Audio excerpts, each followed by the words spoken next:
એક દીકરાને પિતાને સમજવામાં 60 વર્ષ લાગે છે. 4 વર્ષનો હોય ત્યારે મારા પિતા મહાન છે એવું લાગે. 6 વર્ષનો હોય ત્યારે મારા પિતા બધું જાણે છે, તે સૌથી હોશિયાર છે એવું લાગે. 10 વર્ષનો હોય ત્યારે મારા પિતા સારા છે પણ ગુસ્સે છે. 12 વર્ષનો હોય ત્યારે એવું લાગે કે હું નાનો હતો ત્યારે સારી વર્તણૂક કરતા હતા. 16 વર્ષનો થાય એટલે એવું લાગે કે મારા પિતા હાલના સમયને ધ્યાનમાં રાખતા જ નથી. 18 વર્ષનો થાય એટલે મારા પિતા મને સમજી જ નથી શકતા એવું લાગે.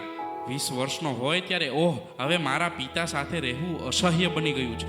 25 વર્ષનો હોય ત્યારે એવું લાગે કે મારા પિતા દરેક બાબતમાં મારો વિરોધ કરે છે.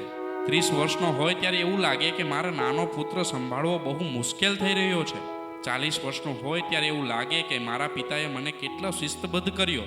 આજકાલના છોકરા અને છોકરીઓમાં કોઈ શિસ્ત અને શિષ્ટાચાર જ નથી. 50 વર્ષનો થાય એટલે એવું લાગે કે મને આશ્ચર્ય છે કે મારા પિતાએ અમારા ભાઈ બહેનો માટે કેટલી મુશ્કેલીનો સામનો કર્યો અને અમને ઉછેર્યા. 55 વર્ષનો થાય એટલે મારા પિતા કેટલા દૂરદર્શી હતા. આજે પણ તેઓ 2 જીવન ટૂંક સમયમાં જીવી શકે છે. 60 વર્ષનો થાય એટલે એવું લાગે કે મારા પિતા મહાન છે, અમારા બધાની સંપૂર્ણ કાળજી લીધી. સત્ય એ છે કે આપણે આપણી પ્રમાણે વસ્તુઓ જોઈએ છીએ. પિતા તેમના બાળકોને તેમના પગ ઉપર ઊભા થતા જોવા માંગે છે. તે પોતાના પુત્રના નામથી ઓળખાય તેવું ઈચ્છે છે. રાધે રાધે.